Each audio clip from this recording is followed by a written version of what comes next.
Oke, jadi harusnya salah satu masalah ini itu bisa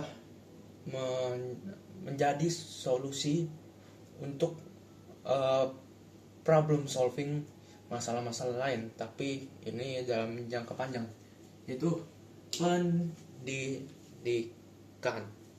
Oke, kenapa bisa gitu? Karena pada dasarnya kalau kita lihat masalah-masalah yang ada, itu banyak yang dipicu dari pikiran yang kurang kritis, yang kurang terbuka, yang kurang terlatih. Jadi masalahnya itu yaitu pendidikan kita kualitasnya rendah. Nah, kenapa bisa bilang begitu?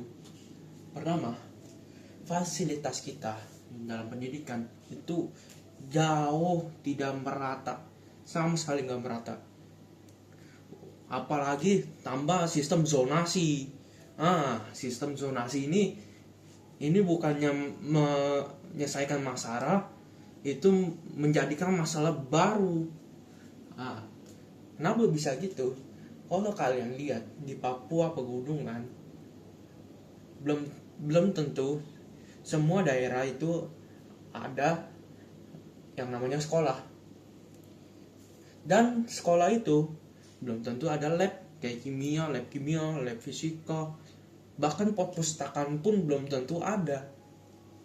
Nah, itulah kenapa harusnya kita benar-benar spend duit kita untuk fasilitas. Yang kedua, kurikulum mereka. Ya, kurikulum mereka ini kurikulum gagal. Jauh gagal banget. Kenapa bisa dibilang gitu? Oh bang, Kang Firlandia berhasil bang. Kang Firlandia kiblatnya kurikulum mereka kan. Jawabannya beda bos. Pertama, orang tua di Finlandia itu sial. Oke, lanjut, tadi ada suara bel. Yang pertama, orang tua di Finlandia itu berangkatnya aja jam 7 pagi. Sejam lah, setidaknya sejam. Karena di sono kemacetan ya kurang lah. Nggak kayak di Indonesia. Di Indonesia kan macetnya parah. Jam 8 kerja di kantor sampai jam 4 rata-rata ya. Rata-rata 8 jam. Dan di Finlandia itu ada undang-undang bahwa setidaknya hari Minggu itu harus libur.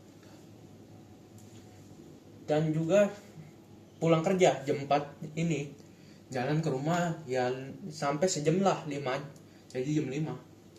Sedangkan tar dulu sabar ya. Oke, jadi orang tua itu butuh waktu untuk parenting, butuh waktu untuk spend ke anaknya. Karena itu mereka diberikan kebebasan yang lebih. Karena parentingnya itu pun juga lebih banyak waktunya. Sementara di Indonesia jam 6, kadang sampai jam 5. Kayak di Tangerang, kan gue dari Tangerang nih. Rata-rata orang jalannya jam 6 pagi. Nah, belum ketemu macet. Kalau banjir itu jauh lebih pagi lagi. Terus jam 8 sampai di kantor, capek, kesel, stres, udah ketemu macet, dimaki-maki sama bos. Gimana sih penjualan gak sesuai target, bodoh kamu, bla bla bla, dimaki-maki sampai jam 4. Jam 4 pulang, 2 jam lagi ketemu macet. Belum, terus kadang juga banjir sampai jam 7, kadang jam 8. Udahlah stres, kesel, capek, masih ngurusin anak. Nah, pas ngurusin anak ini, marah-marah. Pak, 1+1 3 goblok kamu. Habis anaknya, nggak bisa. takut ngejawab jadinya habitnya. Jadi itu dia bedanya.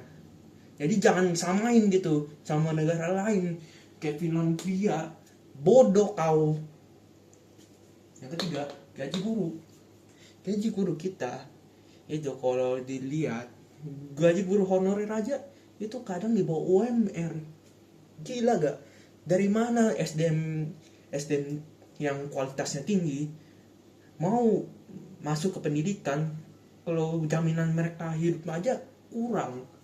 Kayak misalkan di Hongkong nih, di Hongkong guru bimbel itu populer kayak idol, udah populer, gajinya bukan gaji sih, pendapatannya tinggi.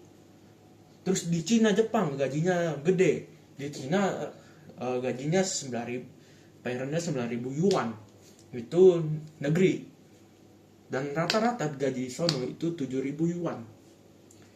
Sementara di Indonesia di bawah rata-rata aja kagak. Di bawah, maksudnya rata-rata aja kagak. Kan gila. Yang keempat, selain gaji gurunya juga anti kritik. Gurunya udah overwork, stres, capek, kesel. Dia masih ngajar anaknya, dia ada kesalahan karena dia capek banget, udah capek, terus udah nggak fokus.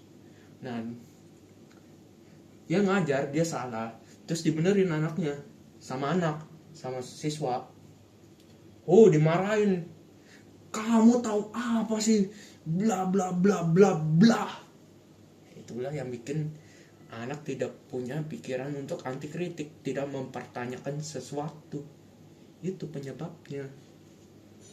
Jadi banyak penyebab yang harus kita benerin di pendidikan, di edukasi, di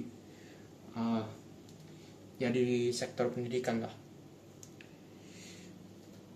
Sekian, terima kasih.